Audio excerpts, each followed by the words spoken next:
Visualisation par bulle d'air de l'écoulement laminaire le long d'une paroi plane. La longueur des petits éléments de trajectoire décrits par les bulles durant le temps d'exposition de chaque image décroît au voisinage de la paroi, ce qui traduit la présence de la couche limite. Vue de détail du même phénomène.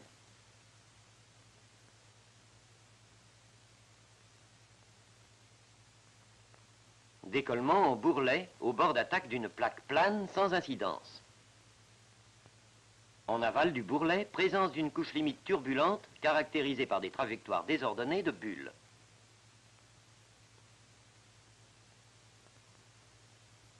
Décollement de la couche limite laminaire le long d'une paroi incurvée formant divergents.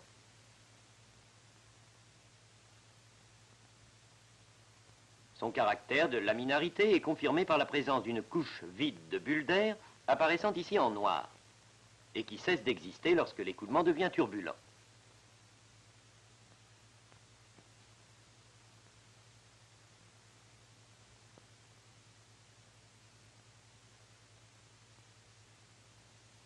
Visualisation par émission colorée de l'écoulement à l'extrémité d'un corps fuselé sans incidence.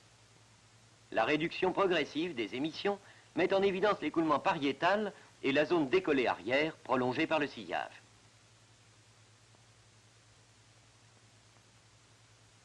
Même phénomène en présence d'un jet axial provoquant la suppression totale du décollement.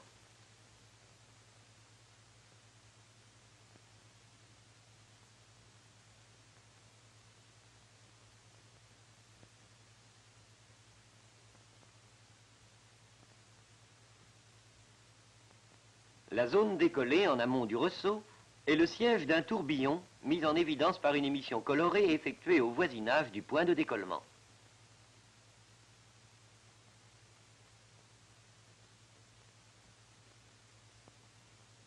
L'expérience permet de préciser l'allure des lignes de courant, l'étendue des zones décollées, l'angle de décollement, la structure tourbillonnaire de la zone décollée en amont du ressaut, l'angle de recollement.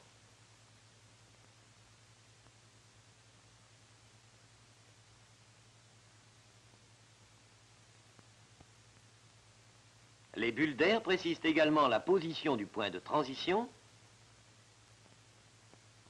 et le relevé des éléments de trajectoire décrits par les bulles permet enfin de déterminer l'allure du profil des vitesses en différents points de la paroi.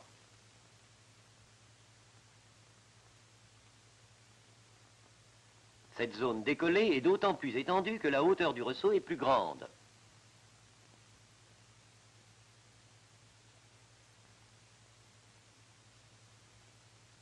Écoulement au voisinage d'une paroi vue en plan et comportant un ressaut d'envergure limitée. On note la forme incurvée de la ligne de décollement amont et la présence d'un sillage qui se referme sur deux tourbillons symétriques à l'arrière du spoiler solide.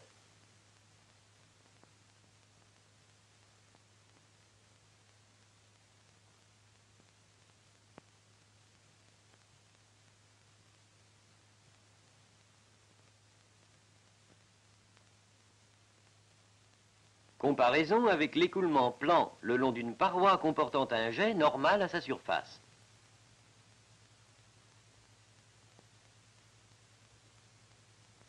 Présence en amont de l'obstacle fluide d'une zone décollée, siège d'un tourbillon du même type que celui observé en amont d'un obstacle solide.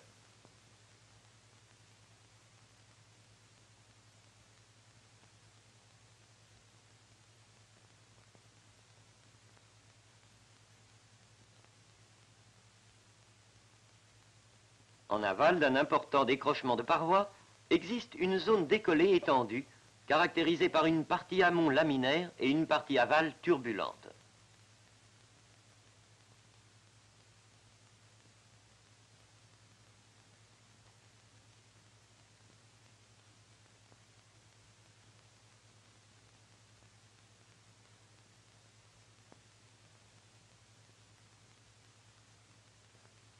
L'expérience permet de localiser la frontière stable de la zone laminaire où se produisent des remontées de fluide.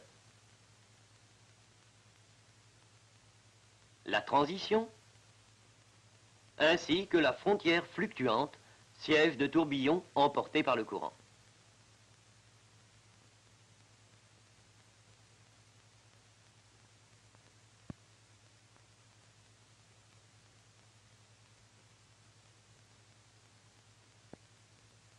Ces vues composites prouvent que la présence d'un convergent en aval du décrochement n'a qu'une influence négligeable sur le mécanisme de l'écoulement.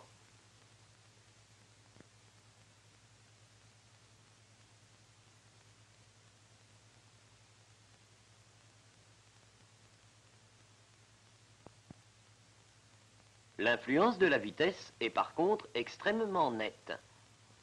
À la vitesse la plus élevée, image du bas, correspond la zone turbulente la plus étendue.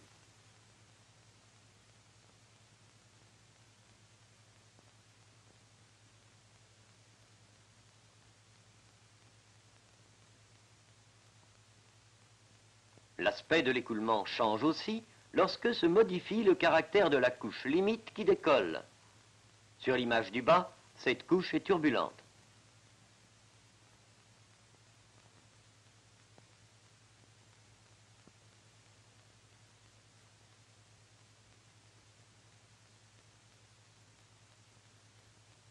Une aspiration effectuée dans le creux du décrochement entraîne une réduction notable de la zone décollée aval.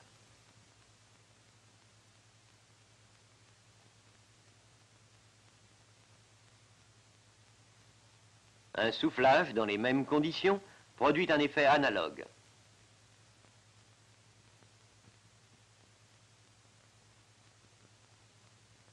En aval d'un décrochement de paroi peu important et pour une vitesse d'écoulement peu élevée, la turbulence n'apparaît pas dans la zone décollée et l'on observe un recollement laminaire sur la paroi aval. Lorsque le décrochement de paroi est plus important et pour une vitesse d'écoulement assez élevée, la transition a lieu et le recollement observé a un caractère turbulent.